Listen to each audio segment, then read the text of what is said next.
Aladdin की कहानी। Aladdin एक गरीब और आलसी लड़का था जो अपनी माँ के साथ एक छोटे से गांव में रहता था। उसके पिता की मृत्यु के बाद उसकी माँ ने उसे एक पेशे में डालने की कोशिश की, लेकिन अलादीन का मन काम में नहीं लगता था। एक दिन एक जादूगर, जो असल में एक धोखेबाज था, अलादीन के पास आया और उसे अपना भतीजा कहकर संबोधित किया। उसने अलादीन और उसकी माँ को यह यकीन दिलाया कि वह अलादीन को एक समृद्ध व्यक्ति बना देगा। जादूगर अलादीन को एक सुनसान जगह पर ले गया, जहां उसने जमीन में एक गुफा के दरवाजे को खोलने के लिए अलादीन से कहा।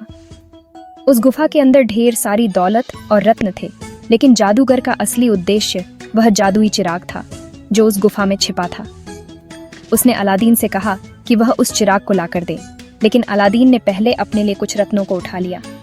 जब अलादीन ने चिराग को जादूगर को देने से मना कर दिया, तो जादूगर ने गुस्से में गुफा का दरवाजा बंद कर दिया और अलादीन को वहीं छोड़ दिया। अलादीन ने गुफा में एक दिन और एक रात बिताई, लेकिन फिर उसे याद आया कि उसकी उंगली में एक अंगूठी है जो जादूगर ने उसे दी थी। जब अलादीन ने अंगूठी को घुमाया तो अचानक एक विशाल जिन्न प्रकट हुआ और उसने अलादीन से पूछा कि वह क्या चाहता है। अलादीन ने खुद को गुफा से बाहर निकालने के लिए कहा और जिन्न ने उसे वहां से बाहर निकाल दिया। घर पहुंचने के बाद अलादीन ने उस चिराग को साफ किया, लेकिन जैसे ही उसने चिराग पर हाथ फेरा, उसमें से एक और बड़ा जिन्न प्रकट हुआ। वह जिन्न चिराग का दास था और उसने अलादीन से पूछा कि वह क्या चाहता है। अलादीन ने जिन्न से बहुत सारा सोना, दौलत और एक भव्य महल की मांग की।